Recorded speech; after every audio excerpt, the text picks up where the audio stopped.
आप सुन रहे हैं आध्यात्मिक वार्ता आरजे कमल के साथ रेडियो उड़ान पर।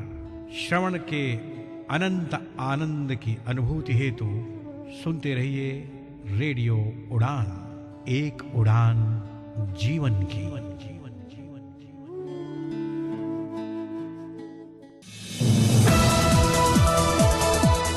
इस कार्यक्रम में भाग लेने वाले प्रतिभागियों के द्वारा दी जाने वाली जानकारी अथवा की जाने वाली चर्चा वास्तविक और काल्पनिक दोनों ही हो सकती हैं। चर्चा के दौरान किसी व्यक्ति के द्वारा दिए गए कथन एवं तथ्य के लिए कार्यक्रम के प्रस्तोता, प्रस्तुतकर्ता अथवा रेडियो स्टेशन प्रत्यक्ष या अप्रत्यक्ष रूप से जिम्मेवार नहीं है।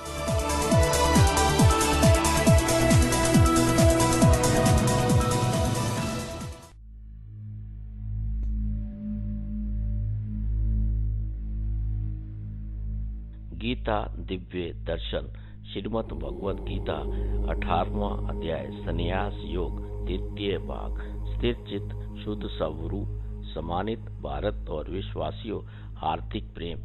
आज की इस भागती दौड़ती जिंदगी में सुकून के कुछ पल के लिए रेडियो उड़ान, एक उड़ान जीवन के माध्यम से प्रस्तुत आध्यात्मिक वार्ता के इस मंच पर एक बार फिर आपसे किए हुए वादे के मुताबिक उपस्थित हुआ है आपका अपना हमसफर। स्वीकार कीजिए अपने हमसफर कमल का अभिनंदन। साथियों, मित्रों, आध्यात्मिक वार्ता के इस मंच पर गीता दिव्य दर्शन के अंतर्गत महर्षि वेद व्यास द्वारा रचित युगेश्वर श्री कृष्ण अर्जुन संवाद श्रीमद् भगवद गीता के 18वें अध्याय संन्यास योग में हमारे साथ जुड़े हुए हमारे विद्वान साथी के मुखारबिन से हम सब ने मिलकर गीता के 18वें अध्याय संन्यास योग में 41वें श्लोक से आज की इस यात्रा को विधिवत रूप से आरंभ करेंगे। आज इस यात्रा को विधिवत रूप से आरंभ करने से पूर्व हम सब मिलकर शांत मन, स्थिर चित्त, शुद्ध स्वरूप सम्मानित भारत और विश्वासियों, आनंद में प्रफुल्लित वातावरण, हर्षो उल्लास के साथ अपने माता पिता, अपने गुरु, अपने आराध्य का मन मंदिर में सिमरन करते हुए इस मधुर वचन का श्रवण करते हैं और उसका आनंद लेते हैं।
सब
सुधाधर राम भजन बिन ज्योति न जागे, राम भजन बिन ज्योति न जागे, जायन जी की जरन राम भजन कर मन, राम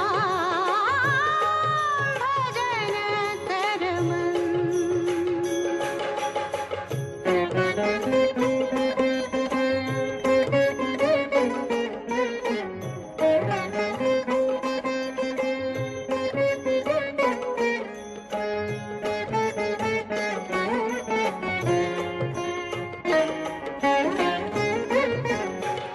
नाम भजन में ज्योति असीमित, नाम भजन में ज्योति असीमित, मंगल दीपक कर मन दीपित, मंगल दीपक कर मन दीपित, सकल मंगल हरण भजन है, सकल मंगल हरण भजन है, सकल सुमंगल करन राम भजन कर मन, राम भजन कर मन। ओ मन रे कर तू, ओ मन रे कर तू राम भजन, राम भजन कर मन, राम भजन कर मन।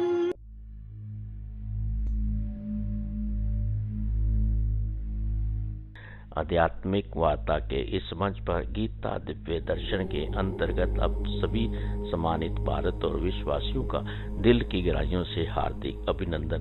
अब मैं इस मंच पर आमंत्रित करना चाहूँगा हमारे विद्वान साथी संसारी लाल शर्मा जी को, जो कि दिल्ली भारत से हमारे साथ जुड़े हुए हैं, कि वह महर्षि वेद व्यास द्वारा रचित योगेश्वर श्री कृष्ण अर्जुन संवाद में गीता के 18वें अध्याय संन्यास योग में 41वें श्लोक से आज की इस यात्रा का विधिवत रूप से आरंभ करें।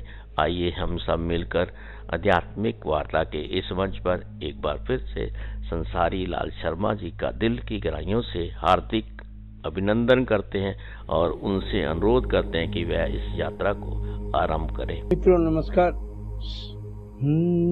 संन्यास योग कंटिन्यू।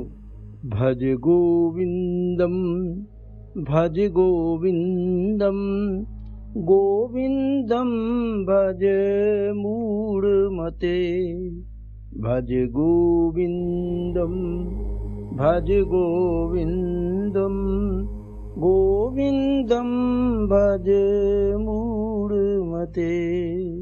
वासुदेव सुतं देवम कंस चाणूरमर्दनम, देवकी परमानंदम कृष्णम वंदे जगद्गुरु। आज संन्यास योग श्रीमद् भगवद गीता का हम आगे अध्ययन कंटिन्यू करेंगे। जैसा कि हमने 39वें दोहे में 40वें दोहे में देखा था, भगवान बता रहे हैं ना तदस्ति पृथ्वीव्याम वा देवेषु वा पुनः सत्वं प्रकृतिर्गुण मुक्तम यद्भे स्वास्त्रिर्गुणैः। पृथ्वी में या देवताओं के मध्य स्वर्ग में ऐसा कुछ भी नहीं है जो प्रकृति में उत्पन्न हुए इन 3 गुणों से मुक्त हो। यानी कि सब जगह, चाहे पृथ्वी है, देवताओं के मध्य है, स्वर्ग है, जो कुछ भी घट रहा है, जो कुछ भी हम अनुभव करते हैं, वो प्रकृति द्वारा उत्पन्न इन 3 गुणों के भीतर ही सब हो रहा है। चाहे वो सुख है, ज्ञान है, बुद्धि है, धृति है, कर्म है, कर्ता है, सब इन तीनों गुणों के वशीभूत हों। इसलिए कहा गया है कि कोई किसी को ना दुख देता है ना सुख देता है, ना भगवान किसी को दुख देता है ना सुख देता है। केवल व्यक्ति गुणों द्वारा प्रेरित कर्मों के आधार पर ही जो भी फल पाता है वो उन कर्मों के वशीभूत ही फल पाता है। तो आगे देखते हैं 41वें श्लोक से, ब्राह्मण क्षत्रिय वैश्याम शूद्राम च परंतप कर्माणि प्रवृत्तानि स्वभाव प्रवैर गुणै। हे परंतप, अपनी बात को आगे कहते हुए भगवान कि ब्राह्मण क्षत्रिय विषाम शूद्राणाम च परंतप कर्माणि प्रवृत्तानि स्वभाव प्रवैर गुणै।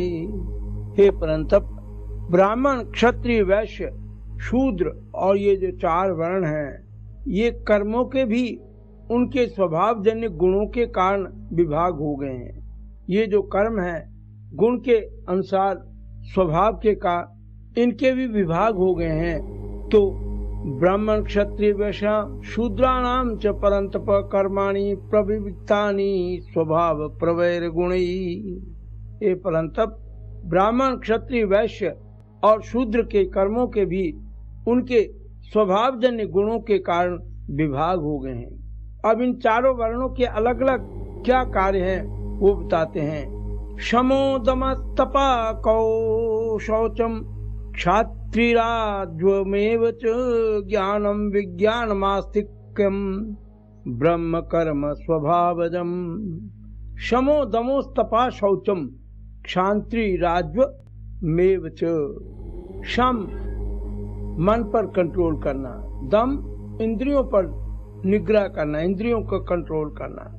शम दम तप शौच पवित्र रहना, तपस्या करना, क्षमा सरलता, ज्ञान अनुभव आस्तिकता, ये ब्राह्मण के स्वभाव जन्य कर्म हैं। 9 गुण जो हैं ये ब्राह्मण वही माना जाएगा जिसके अंदर ये स्वाभाविक चीजें मानी जाती हैं। शम दम तप शौच क्षमा सरलता, क्षात्र सरलता, ज्ञान अनुभव आस्तिकता, ये ब्राह्मण के स्वभाव जन्य कर्म हैं। और क्षत्रिय के क्या हैं? शौर्यम तेजो धृति दारक्षम युद्धे चाप्य लापयम। शौच शौर्यम तेजो धृति दारक्षम युद्धे चाप्य पलायनम। दानम ईश्वरम भावस्य क्षात्रम कर्म स्वभावजम। क्षत्रिय के कर्म क्या है, क्या काम है क्षत्रिय के? शौर्य तेजो धृति दार्क्षम युद्धे चाप्य नापनम। शौर्य तेज धृति दक्षता, युद्ध में पीठ न दिखाना, दान शासन, ये क्षत्रिय के स्वभाव जन्य कर्म है। युद्धे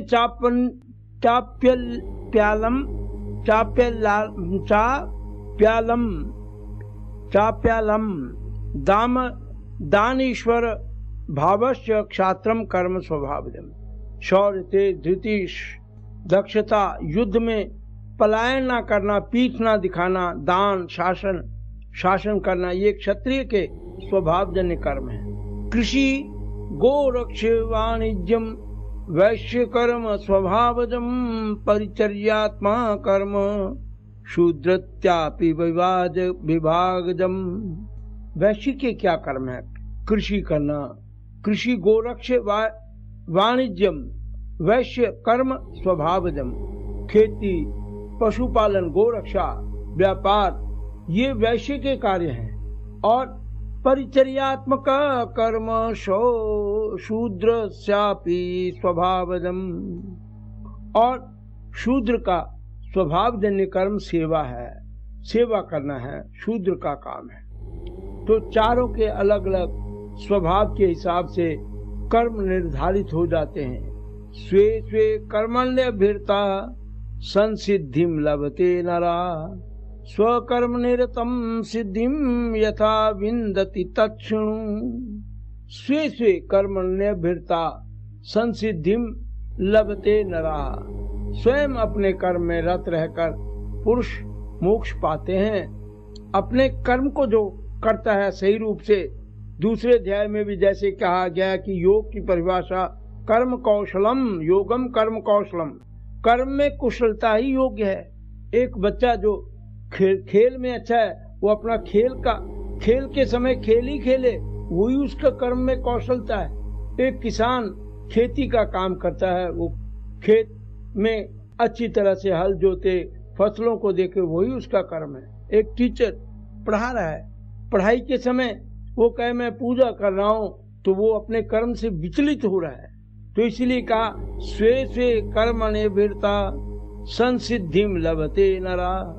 स्वयं अपने कर्म में रत रहकर पुरुष मोक्ष पाता है। सफलता उसी को मिलती है जो अपने कर्म में लगा रहता है। स्वकर्मणेर्तम सिद्धिम यथा विंदति तत्क्षणु। अपने कर्म में रत हुआ मनुष्य किस प्रकार सिद्धि प्राप्त करता है, मोक्ष प्राप्त करता है, सो मुझसे सुन। यथा प्रवृत्तिर्भूतानां येन सर्वमिदं ततं स्वकर्मणा तम्भ्यश्चर्य सिद्धिं विन्दति मानवा। यथा प्रवृत्तिर्भूतानां येन सर्वमिदं ततं, जिसके द्वारा प्राणियों की प्रवृत्ति होती है और जिसके द्वारा यह सारे का सारा व्याप्त है, स्वकर्मणा तम्भ्यश्चर्य सिद्धिं विन्दति मानवा। सारे का सारा व्याप्त है, उसे जो पुरुष स्वकर्म द्वारा भजता है वह मोक्ष पाता है। मोक्ष उसी को मिलता है जिसके द्वारा प्राणियों की प्रवृत्ति होती है और जिसके द्वारा यह सारे का सारा व्याप्त है। उसे जो पुरुष स्वकर्म द्वारा भजता है, उसकी पूजा करता है, उसी कर्म में लगा रहता है, वह मोक्ष को पाता है। तीसरे अध्याय में भी अगली बात को कहा गया है कि श्रेयान स्वधर्मो विगुणा पर धर्मात्मनुष्ठिता स्वभावनियतम कर्म कुर्वन्नाप्नोति किल्बिषम्। पर धर्म सुखकर होने के कारण उससे भी विगुण स्वधर्म अधिक अच्छा है। पराया धर्म कितना भी अच्छा हो, वो कितना भी सुख मिलता है, मगर अपना कार्य जो सुख देता है वो सबसे अच्छा है। इसीलिए कहा श्रेयान स्वधर्मो विगुणा पर धर्मात्मनुष्ठितात् स्वभाव नियतम कर्म कुर्वन्नाप्नोति किल्बिषम्। पर धर्म सुखकर होने पर भी उससे विगुण स्वधर्म अधिक अच्छा है। स्वभाव के अनुरूप कर्म करने वाले मनुष्य को पाप नहीं लगता है। जिसका जो काम है वो उसको सही रूप से करता है तो उसको पाप नहीं लगता है। अब कसाई रोज काटता है, उसका काम काटना है तो उसको पाप नहीं लगता है। सांप का स्वभाव ही काटना है, चाहे उसको कितना भी दूध पिलाओ वो काटेगा, उसको कोई पाप नहीं। तो जो अपना कर्म स्वभाव के अनुसार करता है उसको कोई पाप नहीं लगता है। और दूसरी ओर देखें तो धर्म के लिए, तो चाहे वो किसी भी धर्म के लिए, अपने धर्म को सुरक्षित रखने के लिए, बनाए रखने के लिए लोगों ने सिर कटवा दिए, परिवार निछावर हो गए, वो विचलित नहीं हुए। तो इसीलिए भगवान ने कहा कि पर धर्म सुखकर होने पर भी उससे विगुण स्वधर्म अधिक अच्छा है। स्वभाव के अनुरूप कर्म करने वाले मनुष्य को पाप नहीं लगता है। स्वधर्म अर्थात अपना कर्तव्य। गीता की शिक्षा का मध्य बिंदु कर्म फल त्याग है और स्वकर्म की अपेक्षा अधिक उत्तम कर्तव्य खोजने पर भी फल त्याग के लिए स्थान नहीं रहता। इसलिए स्वधर्म को श्रेष्ठ कहा गया है। सब धर्मों का फल उसके पालन में आ जाता है। सहजम कर्म कौन्तेय सदोषमपि न त्यजे सर्वारंभा ही दोषेण धूमेनाग्निवृता। सहजम कर्म कौन्तेय सदोषमपि न त्यजेत। हे कौन्तेय, स्वभावता प्राप्त कर्म सदोष होने पर भी छोड़ना नहीं चाहिए। जो स्वभाव से किया जाने वाला कर्म है उसमें यदि दोष भी होते हैं उसका त्याग नहीं करना चाहिए कि ये ठीक नहीं है। सहजम कर्म कौन्तेय सदोष न त्यजेत सर्वारंभा ही दोषेण धूमेनाग्निवृता। क्यों नहीं त्यागना चाहिए? क्योंकि जिस प्रकार अग्नि के साथ धुएं का संयोग है उसी प्रकार सब कामों के साथ दोष मौजूद है। अतः सहजा कर्म कौन्तेय सदोषोऽपि न त्यजेत सर्वारंभा ही दोषेण धूमेनाग्निवृता धूमेनाग्निवावृता। स्वभावता प्राप्त कर्म सदोष होने पर भी छोड़ना नहीं चाहिए। जिस प्रकार अग्नि के साथ धुएं का संयोग है, उसी प्रकार सब कामों के साथ दोष मौजूद है। असक्त बुद्धि सर्वत्र जितात्मा विगत प्रिय नैकर्षम संसिद्धिम परमा संन्यासिदाधिगच्छति। असक्त बुद्धि सर्वत्र जितात्मा विगत प्रिय नैकर्षम संसिद्धिम परमा संन्यासेनाधिगच्छति। जिसने सब कहीं से आसक्ति को खींच लिया है, जिसने मोह का त्याग कर दिया है, आसक्ति का त्याग कर दिया है, जिसने कामनाओं को त्याग दिया है। कामना का त्याग बहुत जरूरी है। काम ना करना ये सही नहीं है, मगर कामना का त्याग बहुत जरूरी है। जिसने सब कहीं से आसक्ति को खींच लिया है, जिसने कामनाओं को त्याग दिया है, जिसने मन को जीत लिया है, वह संन्यास द्वारा निष्कामता रूपी परम सिद्धि पाता है। सिद्धिम प्राप्तो यथा ब्रह्म तथाप्नोति निबोध में समासेनैव कौन्तेय निष्ठा ज्ञानस्य या परा। सिद्धिम प्राप्तो यथा ब्रह्म तथाप्नोति निबोध में। हे कौन्तेय, सिद्धि प्राप्त होने पर मनुष्य ब्रह्म को किस प्रकार पाता है। सिद्धिम प्राप्तो यथा ब्रह्म तथाप्नोति निबोध में समासेनैव कौन्तेय निष्ठा ज्ञानस्य या परा। मनुष्य ब्रह्म को किस प्रकार पाता है, सो मुझसे संक्षेप में सुन। ज्ञान की पराकाष्ठा वही है। ज्ञान की पराकाष्ठा क्या है कि वो जो मैं तुम्हें बताऊंगा, जो सिद्धि प्राप्ति के बाद मोक्ष प्राप्त होने पर मोक्ष मनुष्य ब्रह्म को किस प्रकार पाता है, सो मुझसे संक्षेप में सुन। ज्ञान की पराकाष्ठा वही है। बुद्ध्या विशुद्ध्या युक्तो द्वित्यात्मना निम्य च शब्दादीन विषयान् त्यक्त्वा राग द्वेषौ व्यवस्थस। ये कई श्लोक, 3-4 श्लोक इकट्ठे हैं। बुद्ध्या विशुद्ध्या युक्तो धृत्यात्मना निम्य च शब्दादीन विषयान् त्यक्त्वा राग द्वेषौ व्यवस्थस।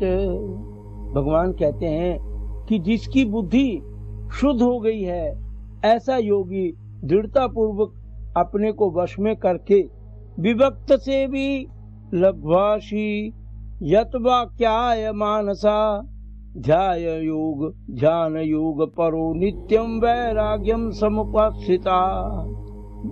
विभक्त से भी लघ्वाशी यत्वाक्य मानसा, वो जिसकी बुद्धि स्थिर हो गई है, वो शांत होकर ब्रह्म भाव को पाने के योग्य बनता है और प्राण रहकर वैराग्य का आश्रय लेकर अहंकार, बल, दर्प, काम, क्रोध और परिग्रह का त्याग कर ममता और शांत होकर ब्रह्म भाव को पाने योग्य बनता है। विभक्त से भी लघ्वाशी यत्वाक्याय मानसा ध्यान योग परो नित्यम वैराग्यम समुपाश्रिता। अहंकारम बलम दर्पम कामम क्रोधम परिग्रहम विमुच्य निर्ममम शांतो ब्रह्म भूयाय कल्पते। वो क्या करेगा, अपने मन पर कंट्रोल करके राग द्वेष को जीतकर एकांत सेवन कर अल्पाहार करके वाचा, काया और मन को अंकुश में रखकर ध्यान योग में नित्य परायण रहकर वैराग्य का आश्रय लेकर अहंकार, बल, दर्प, काम, क्रोध और परिग्रह का त्याग कर ममता तथा शांत होकर ब्रह्म भाव को पाने योग्य बनता है। ये 3 श्लोक। ब्रह्मभूता प्रसन्ना आत्मा शोचति न कांक्षति समा सर्वेषु भूतेषु मद्भक्तिं लभते पराम। ब्रह्मभूता प्रसन्नात्मा ना शोचति न कांक्षति। ब्रह्म भाव को प्राप्त प्रसन्न चित्त मन मनुष्य ना तो शोक करता है, ना कुछ चाहता है। जो ब्रह्म भाव को, जिसका मन स्थिर हो गया है, ब्रह्म भाव को प्राप्त करके मनुष्य किसी प्रकार का शोक नहीं करता है, चिंतन नहीं करता है। ब्रह्मभूता प्रसन्नात्मा ना शोचति ना कांक्षति, कोई इच्छा नहीं करता। समा सर्वेषु भूतेषु मद भक्तिम लभते पराम, वह प्राणी मात्र में संभाव रखकर मेरी परम भक्ति को पाता है। भक्त्या माम विजानाति यावान शास्मनि तत्वता ततो माम तत्वतो ज्ञात्वा विशते तेनंतरम। भक्त्या माम विजानाति यावान शास्मि तत्वता, भगवान के मैं कैसा और कौन हूँ इसे भक्ति द्वारा वह यथार्थ जानता है। और ततो माम तत्वतो ज्ञात्वा विशते तेनंतरम, वह भक्ति द्वारा यह जान लेता है कि मैं कौन हूँ। ऐसे भक्ति द्वारा वह यथार्थ जानता है और इस प्रकार मुझे यथार्थ जानकर मुझ में प्रवेश करता है, अंततः मेरे में ही समाहित हो जाता है। सर्वकर्मण्यपि सदा कुर्वाणो मद्व्यपाश्रया मत्प्रसाद वाप्नोति शाश्वतं पदं व्ययम्। सर्वकर्माण्य यपि तदा कुर्वणो मद्व्यपाश्रया मत्प्रसादात् वाप्नोति शाश्वतं पदं व्ययम्। मेरा आश्रय ग्रहण करने वाला सदा सब कर्म करता हुआ भी मेरी कृपा से शाश्वत अव्यय पद को पाता है। जो शाश्वत और अव्यय पद वो ईश्वर की कृपा से ही मिलता है। चाहे वो सर्व कर्मण्यपि सदा कुर्वन्नो मद्व्यपाश्रया मत प्रसाद अवाप्नोति शाश्वतम पदम व्ययम्। मेरा आश्रय ग्रहण करने वाला, मेरी शरण में रहने वाला सदा सब कर्म करता हुआ भी मेरी कृपा से ही शाश्वत व अव्यय पद को पाता है। चेतसा सर्व कर्माणि मयि संन्यस्मत्परा बुद्धि योग मुपाश्रित्य कश्चित् सततम भव। चेतसा सर्व कर्माणि मयि संन्यस्य मत्परा, मन से सब कर्मों को मुझ में अर्पण करके मुझ में परायण होकर विवेक बुद्धि का आश्रय लेकर सततम बुद्धि योग मुपाश्रित मच्चित्ता सततम भव, निरंतर मुझ में चित्त लगा। चेतसा सर्व कर्माणि मयि संन्यस्य मत्परा बुद्धि योग मुपाश्रित्य मच्चित्ता सततम भव। मन से सब कर्मों का मुझ में अर्पण करके मुझ में परायण होकर विवेक बुद्धि का आश्रय लेकर निरंतर मुझ में चित्त लगा। मच्चित्ता सर्व दुर्गाणि मत प्रसादय तरिष्यसि अथ चेत्वं महंकारं शूयसि विनक्ष्यसि। भगवान कहते हैं कि मत चित्ता सर्व दुर्गाणि मत प्रसादा तृष्यसि, मुझ में चित्त लगाने पर कठिनाइयों के समस्त पहाड़ को मेरी कृपा से पार कर जाएगा। अथ चेत्वं महंकारान शोयसी विनक्ष्यसि, इसलिए किंतु यदि अहंकार के वश होकर मेरी ना सुनेगा तो ज्ञान वश तो नाश हो जाएगा। मत चित्ता सर्व दुर्गाणि मत प्रसादय तृष्यसि अथ चेत्वं महंकारान शोयसी विनक्ष्यसि। मुझ में चित्त लगाने पर कठिनाइयों के समस्त पहाड़ को मेरी कृपा से पार कर जाएगा। यहाँ वो चेतावनी भी देते हैं कि किंतु यदि अहंकार के वश होकर मेरी ना सुनेगा तो नाश हो जाएगा। और आगे कहते हैं यद अहंकार माश्रित्य ना यो तस्य इति मन्यते मिथ्यैष व्यवसायस्ते प्रकृति स्वाम निगोक्षसी। यद अहंकार माश्रित्य ना यो तस्य इति मन्यते मिथ्यैष व्यवसायस्ते प्रकृति स्वाम नियोक्षसी। अहंकार के वश होकर मैं युद्ध नहीं करूंगा ऐसा तू यदि मानता है, ऐसा निर्णय लेता है तो यह तेरा निश्चय मिथ्या है। ये तुम्हारा मिथ्या है कि यदि तुम अहंकार के वश कहते हो कि मैं युद्ध नहीं करूंगा। यद अहंकार माश्रित्य ना योत्यसि इति मन्यते, मन्य से मिथ्यैव व्यवसायस्ते प्रकृति त्वाम निवोक्षसी। मैं युद्ध नहीं करूंगा, यदि अहंकार वश ऐसा तू मानता है तो यह तेरा निश्चय ही मिथ्या है। तेरा स्वभाव ही तुझे उस तरफ बलात्कार से घसीट ले देगा। तो आज हम 59 श्लोक पर विश्राम करते हैं। प्रभु से प्रार्थना करता हूँ, क्योंकि 78 श्लोक हैं, बाकी के कल करेंगे। सर्वे भवन्तु सुखिनः, सर्वे सन्तु निरामया, सर्वे भद्राणि पश्यन्तु मा कश्चित् दुःखभाग् भवेत्। ओम शांति शांति शांति। नमस्कार। एस.एल. शर्मा। साथियों, मित्रों, आध्यात्मिक वार्ता के इस मंच पर अभी हम सब ने मिलकर हमारे विद्वान साथी संसारी लाल शर्मा जी के मुखारबिंद से गीता के 18वें अध्याय संन्यास योग में 60वें श्लोक की यात्रा पूरी की। इस अध्याय में कुल 78 श्लोक हैं। ये यात्रा अगले सप्ताह भी इसी प्रकार जारी रहेगी। महर्षि वेद व्यास द्वारा रचित युगेश्वर श्री कृष्ण अर्जुन संवाद में युगेश्वर श्री कृष्ण के मुखारबिंद से निकली लोकवाणी का श्रवण हम सभी सम्मानित भारत और विश्ववासियों के अंतःकरण में परम शांति की अनुभूति प्रदान करने वाला और समस्त परिवारों के लिए मंगलकारी सिद्ध हो। साथियों, मित्रों, आध्यात्मिक वार्ता के इस मंच पर अब हमें लेना होगा एक छोटा सा अल्प विराम। आप कहीं मत जाइए। इस अल्प विराम के बाद भी आज की यात्रा इसी प्रकार जारी रहेगी। मिलते हैं एक छोटे से अल्प विराम के बाद। यूं गए यूं वापस आइए। तब तक आइए हम सब मिलकर श्रवण करते हैं इस मधुर भजन का और उसका आनंद लेते हैं।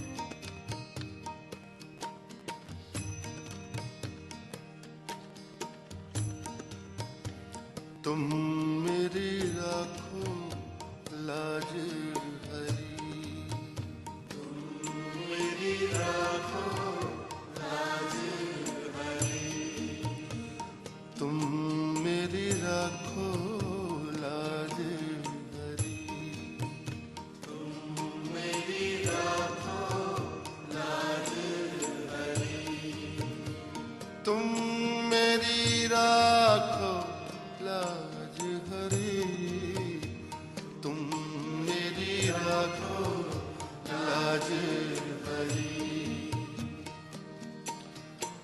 तुम जानत सब अंतर्यामी, तुम जानत सब अंतर्यामी,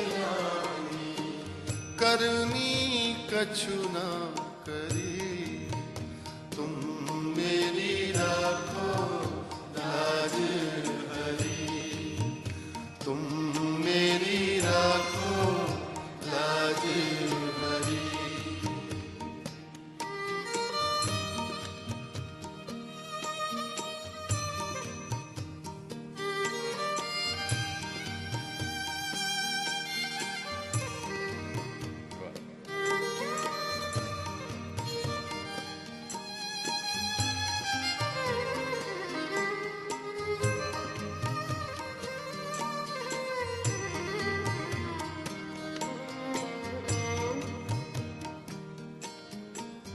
औगन मोस बिसरत नाही, औगन मोस बिसरत नाही, औगन मोस बिसरत नाही,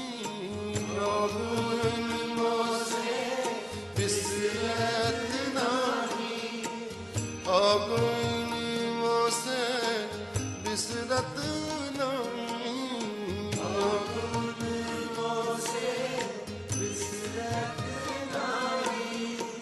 औगन मोस बिसरत बिसरत नहीं, अगुनियों से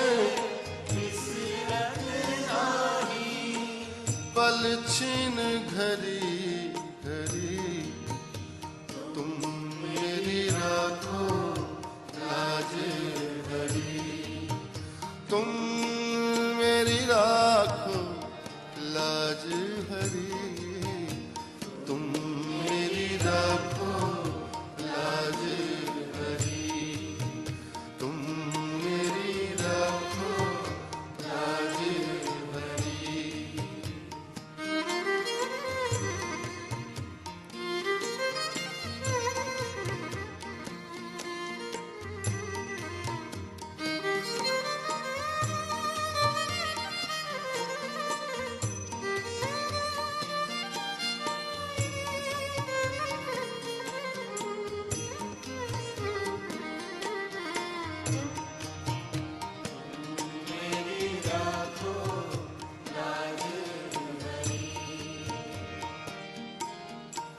तारा सुत धन मोह लिए हो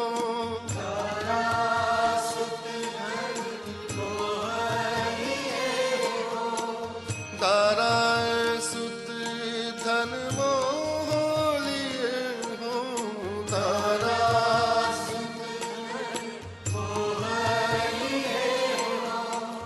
सुध बुध सब बिसरी अब मोरी राखो लाज हरी अब मोरी राखो लाज हरी अब मोरी राखो लाज हरी अब मोरी राखो लाज हरी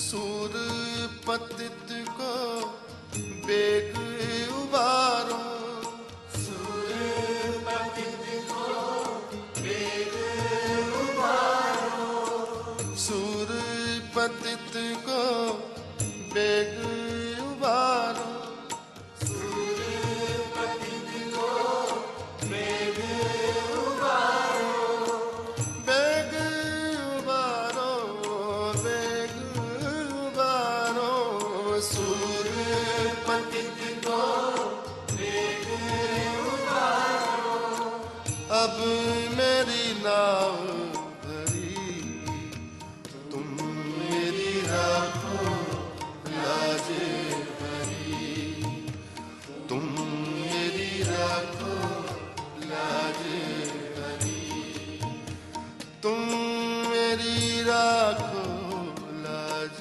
हरी तुम मेरी राखो लाज हरी तुम मेरी राखो लाज हरी तुम मेरी राखो लाज हरी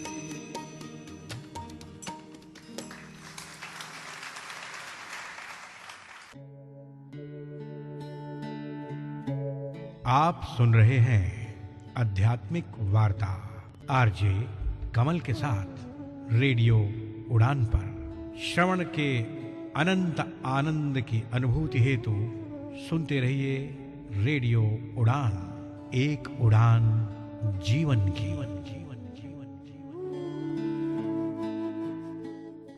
करती है फिल्में हमारा मनोरंजन, चाहे हो वो एक्शन। और जब ये 2.5 किलो का हाथ किसी पर पड़ता है ना, तो आदमी उठता नहीं, उठ जाता है। कॉमेडी। हे देवा, इन दोनों के लफड़े पे मेरे को क्यों फंसा के रखा है? उठा ले रे बाबा, उठा ले। मेरे को नहीं रे, इन दोनों को उठा ले। ड्रामा। अब मैं इस दुनिया में नहीं रह सकता। गाँव वालों, तुमको मेरा आखिरी सलाम, गुड बाय। Suspense, romance. कुछ कुछ होता है राहुल, तुम नहीं समझोगे। या थ्रिलर। मिलिए भामरी एंड पुनीत को शनिवार रात 8 बजे और रविवार दोपहर 3 बजे शो बॉम्बे टॉकीज में। और सुनिए उनसे एक फिल्म की कहानी, वो भी 1 घंटे के अंदर, सिर्फ और सिर्फ रेडियो उड़ान पर, जो है अ फ्लाइट ऑफ लाइफ। आइए मित्रा ज्योति के साथ सशक्तिकरण की दुनिया को कीजिए अनलॉक। डिजिटल साक्षरता, रोजगार के अवसर और उच्च शिक्षा सहायता जैसी परियोजनाओं के साथ 34 वर्षों के अनुभव का लाभ उठाएं। मधु सिंघल के नेतृत्व में मित्रा ज्योति दृष्टिबाधितों के लिए मार्ग प्रशस्त करती है। डिजिटल साक्षरता, रोजगार और उच्च शिक्षा की परियोजनाओं के साथ जीवन बदल देती है। आपके लिए मित्रा ज्योति खोल सकती है स्वतंत्रता के द्वार। अधिक जानकारी के लिए विजिट करें www.mitrajyoti.org पर या फिर कॉल करें 08022587623 पर। तो आज ही मित्रा ज्योति से जुड़े और अपनी स्वतंत्रता का मार्ग प्रशस्त करें।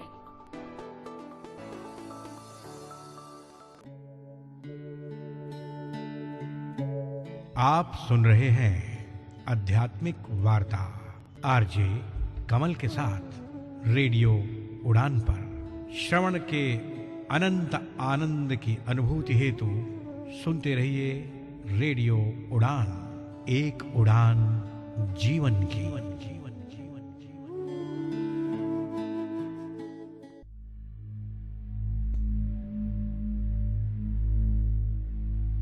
अल्प विराम के बाद आध्यात्मिक वार्ता के इस मंच पर सभी सम्मानित भारत और विश्वासियों का दिल की गहराइयों से हार्दिक अभिनंदन। साथियों, मित्रों, अब मैं आपके समक्ष अपने भाव और विचार को साझा करने का प्रयास करता हूँ।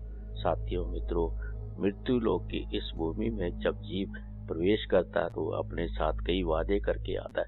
उस परमपिता परमात्मा से किया हुआ वादा जब वह माँ के गर्भ में होता है तो करता है कि जब वह मृत्यु लोक की इस भूमि में आएगा तो वह उन सभी वादों को पूरा करने का प्रयास करेगा जो उसने अपने परमपिता परमात्मा, जिसके हम अंश हैं, किया होता है। परंतु जब वह मृत्यु लोक की इस भूमि में प्रवेश करता है तो अपने उन सभी वादों को भूल जाता है। भौतिक सुखों की चाहत में फंसकर मोह माया के जाल में लिप्त होकर वह उन सभी वादों को नहीं पूरा करता और अपने जीवन रूपी गाड़ी को आगे बढ़ाता रहता है और उस परमपिता परमात्मा को पाने का प्रयास ही नहीं करता। जब हम अपने गुरु की शरण में आते हैं, हमें गुरु मिलता है, एक बार फिर से हम उस सभी वादों को याद करते हैं और परमपिता परमात्मा को पाने के प्रयास करने शुरू कर देते हैं। जहाँ आदमी सत्संग में आता है और उसका विवेक जागृत होता है और अपने परमपिता परमात्मा को पाने की तीव्र इच्छा उसके पास होती है, तो वह अपने प्रयासों को तेजी की ओर लाकर भौतिक सुखों की ओर छोड़कर अपने आराध्य की ओर मिलने का प्रयास करता है, जिसके हम अंश हैं। साथियों, मित्रों, जब जीव इस संसार में आता है तो उसका साधु संतों महात्मा के द्वारा नामकरण किया जाता है और उसको किसी एक नाम से जाना और संबोधन किया जाता है। ये यात्रा जीवन भर इसी प्रकार जारी रहती है। साथियों, मित्रों, भौतिक सुखों की चाह इतनी ज्यादा तीव्र होती है कि वह अपने साथ उन सभी वादों को भूल जाता है। जब वह व्यक्ति गुरु की शरण में आता है, सत्संग में आता है, तो उसका विवेक जागृत होता है और उसे अपने परमपिता परमात्मा को पाने की तीव्र इच्छा फिर से जागृत हो जाती है। साथियों, एक रूपक एक कहानी के माध्यम से मैं आपका ध्यान केंद्रित करने का प्रयास करता हूँ। साथियों, मित्रों, बिन गुरु ज्ञान नहीं। जब हमें गुरु मिलता है तो हमारा ज्ञान रूपी गंगा में हम नहाने लगते हैं और अपने उस किए हुए वादे को पाने और उस परमपिता परमात्मा से मिलने की चाहत एक बार फिर से जागृत हो जाती है। साथियों, मित्रों, 4 दोस्त किसी शहर में रहा करते थे और एक दिन उनके मन में आया क्यों ना हम गंगा में स्नान करते हुए इलाहाबाद तक जाएं और अपने साथ उसका आनंद लें। ये सोच और विचार बनाकर एक दिन वह गंगा के किनारे कानपुर पहुंचे और वहां से उन्होंने उस समय, जो कि गंगा में उस समय मेला लगा हुआ था, स्नान आदि किया और इसी दौरान उन्होंने भांग आदि का सेवन भी कर लिया। धीरे धीरे उन पर थोड़ा बहुत नशा हुआ। अब उन्होंने निर्णय किया कि हम बोट से जो है इलाहाबाद की यात्रा करेंगे और ये सोचकर उन्होंने रात्रि के पहर में अपनी यात्रा को आरंभ करने का निश्चय किया। इन्होंने बोट तो किराए पर ले ली, लेकिन कोई भी नाविक अपने साथ नहीं लिया। उन्होंने निर्णय किया कि हम खुद ही वो बोट को चलाएंगे और आगे की यात्रा को पूरा करेंगे। साथियों मित्रों, उन्होंने ये निर्णय कर नाव तो किराए पर ले ली। नशा तो उनके साथ था ही, नशा का थोड़ा बहुत असर तो उनके पास था ही, और उन्होंने रात्रि के प्रथम पहर में आगे की यात्रा को आरंभ किया। और एक पहर तक एक व्यक्ति ने नाव को खींचा, दूसरे पहर में दूसरे व्यक्ति ने, तीसरे पहर में तीसरे व्यक्ति ने, और चौथे पहर जब आया तो चौथा व्यक्ति नाव को चला रहा था। इसी बीच बारी बारी करके सभी साथी सोते रहे और एक व्यक्ति सिर्फ नाव को खींचता रहा, और अंत में वह सुबह का समय आ गया और उस व्यक्ति ने देखा कि जो रात के अंतिम पहर में नाव को खींच रहा था, चला रहा था, चप्पू चला रहा था, देखा उसे ऊंची ऊंची इमारतें दिखाई देने लगी। लेकिन उसे जब उसने देखा ये इमारतें तो उसे जानी पहचानी लग रही हैं। इससे पूर्व तो वह व्यक्ति कभी इलाहाबाद गया ही नहीं था, लेकिन उसके मन में ये संदेह उत्पन्न हुआ, तो क्या मेरा ये भ्रम है और क्या मैं सचमुच इलाहाबाद पहुंच गया हूँ, प्रयागराज पहुंच गया हूँ। इस पर उन्होंने अपने उन सभी साथियों को उठाया और उनसे कहने लगा, देखो हम कहाँ पहुंच गए हैं। सभी साथी देखने लगे और उनको सबको ऐसा प्रतीत होने लगा कि ये सब जगह तो हमने पहले से ही देखी हुई है। इसी प्रयास में एक दूसरे के साथ उनका विचार और मतभेद होने लगा। नहीं, हम इलाहाबाद पहुंच गए, हम प्रयागराज पहुंच गए, क्योंकि उन्होंने किसी ने भी प्रयागराज के दर्शन ही नहीं किए थे। और इसी जद्दोजहद के बीच में उन्होंने कोई भी निर्णय पर नहीं पहुंच पा रहे थे।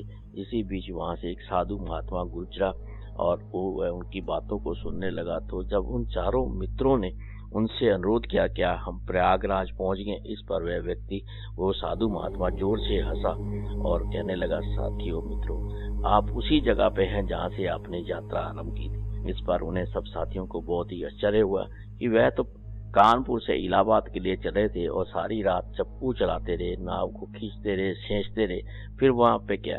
तब उस व्यक्ति, उस साधु महात्मा ने उनको बताया, आपने नाव की रस्सी को तो खींचा ही नहीं, आपने उस रात को खोला ही नहीं। नाव उसी प्रकार उस कुंडे से बंधी हुई है जहाँ पे आपने उसको लिया था। साथियों, मेरा कहने का विषय अभिप्राय है कि जब हम गुरु की शरण में नहीं आते, हमारा ज्ञान जागृत नहीं होता, हमारा विवेक जागृत नहीं होता, हम उसी प्रकार के अज्ञान के अंधेरे में घूमते रहते हैं और हमारे साथ उन सभी वादों को कर ही नहीं पाते हैं और अपना विवेक को जागृत करने का प्रयास ही नहीं करते। मैं यह नहीं कहता कि ये सिर्फ एक रूपक और एक कहानी, एक दृष्टांत है। इसमें मेरा कहने का आपसे अनुरोध है कि जब हम सत्संग में आते हैं, हमें गुरु का दर्शन होते हैं, गुरु मिलता है, तो हमारा विवेक ज्ञान जागृत होता है और हम उस परमपिता परमात्मा को पाने का प्रयास करते हैं और उसमें समा जाने के लिए अपने कदम आगे की ओर बढ़ाते हैं। साथियों मित्रों, हमें इस संसार में आने के बाद अपने परमपिता परमात्मा को पाने का प्रयास अवश्य करना चाहिए। अब मैं आध्यात्मिक वार्ता के इस मंच से आपसे इजाजत देता हूं और अपनी वाणी को विराम देते हुए अब आज आध्यात्मिक वार्ता में आज के इस सफर को बस यहीं तक, आगे फिर मिलने के वादे के साथ अगर जिंदगी और परिस्थितियां अनुकूल रही तो फिर आपसे मुलाकात होगी आध्यात्मिक वार्ता के इस मंच पर। तब तक आपको छोड़े जा रहा हूँ इस आशा और विश्वास के साथ कि आप खुश रहेंगे, प्रसन्न रहेंगे, मस्त रहेंगे, हंसते रहेंगे, खेलते रहेंगे, हाथ होगा काम में, ध्यान होगा उस परम पिता परमात्मा में। आज के आनंद की जय, आज के आनंद की जय। ओम नमो भगवते वासुदेवाय। जय राम जी की, जय राम जी की। अपना ख्याल रखें, खुश रहें, मस्त रहें और आप श्रवण कीजिए इस मधुर भजन का। इस मधुर भजन के श्रवण के बाद भी आध्यात्मिक वार्ता के इस मंच के बाद रेडियो उड़ान, एक उड़ान जीवन की यात्रा इसी प्रकार जारी रहेगी। आप आनंद लेते रहें संगीत का। मिलेंगे अगले सप्ताह फिर एक बार, अगर जिंदगी और परिस्थितियां अनुकूल रही। आध्यात्मिक वार्ता के इस मंच पर गीता दिव्य दर्शन के अंतर्गत महर्षि वेद व्यास द्वारा रचित योगेश्वर श्री कृष्ण अर्जुन संवाद में आगे की यात्रा में। जय हिंद, जय भारत, जय वंदे मातरम। आप सबका कोटि कोटि शायद धन्यवाद इस कार्यक्रम का संयम और के साथ श्रवण करने के लिए। धन्यवाद, शुक्रिया, शुक्रिया, शुक्रिया।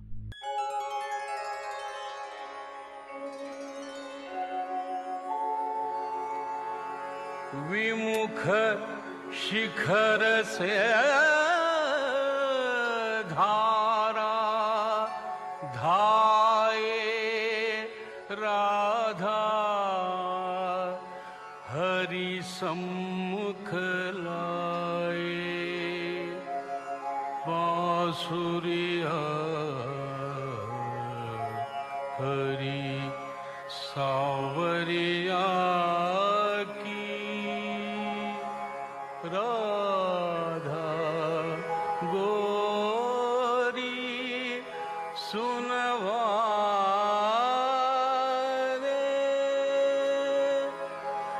बादे मुरलिया बादर बादे रे मुरलिया बादे।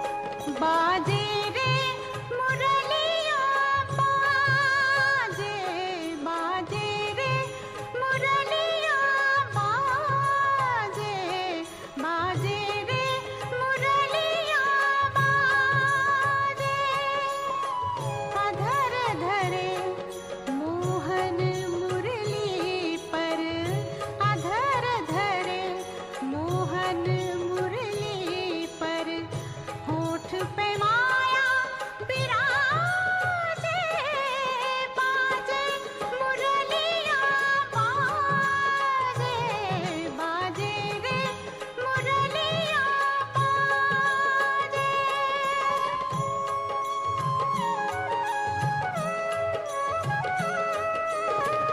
हरे हरे बांस की बनी मुरलिया हरे हरे बांस की बनी मुरलिया मरम मरम को छुए अंगुरिया मरम मरम को छुए अंगुरिया चंचल चतुर अंगुरिया जिस पर चंचल चतुर अंगुरिया जिस पर कनक मुंदरिया साजे बाजे मुरलिया बाजे बाजे रे मुरलिया बाजे। अधर धरे मोहन मुरली पर अधर धरे मोहन मुरली पर होठ पे माया बिराजे बाजे मुरलिया बाजे बाजे रे मुरलिया बाजे।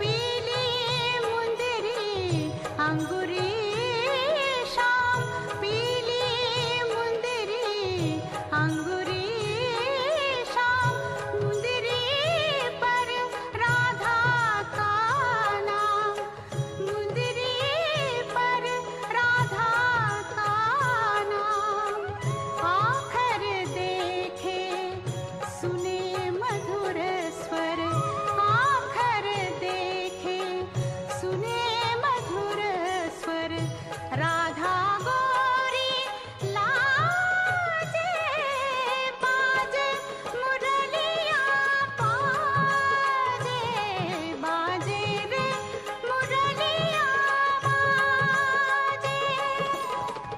अधर धरे मोहन मुरली पर अधर धरे मोहन मुरली पर होठ पे माया बिराजे बादे मुरली जा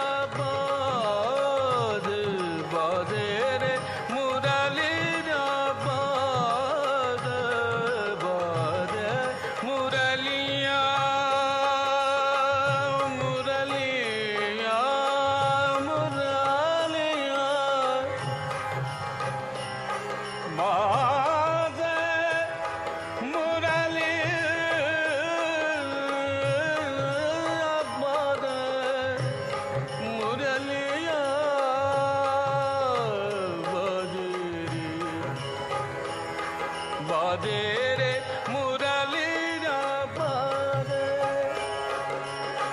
भूल गई राधा भरी गगरिया, भूल गए गोधन को सांवरिया, भूल गए गोधन को सांवरिया। जाने न जाने ये दो जाने, जाने न जाने ये दो जाने। जाने लगा जग गादे बादे मुरलिया बादे, बादे रे मुरलिया बादे। मुरलिया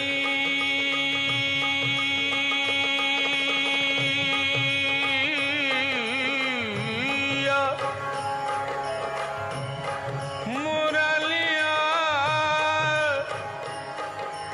बादे बादे मुरलिया।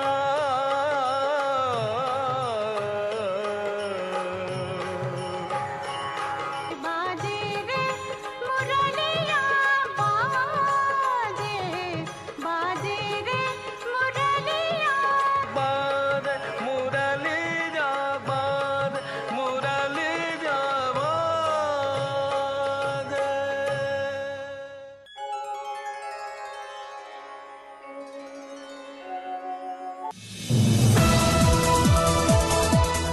इस कार्यक्रम में भाग लेने वाले प्रतिभागियों के द्वारा दी जाने वाली जानकारी अथवा की जाने वाली चर्चा वास्तविक और काल्पनिक दोनों ही हो सकती हैं। चर्चा के दौरान किसी व्यक्ति के द्वारा दिए गए कथन एवं तथ्य के लिए कार्यक्रम के प्रस्तोता, प्रस्तुतकर्ता अथवा रेडियो स्टेशन प्रत्यक्ष या अप्रत्यक्ष रूप से जिम्मेवार नहीं है।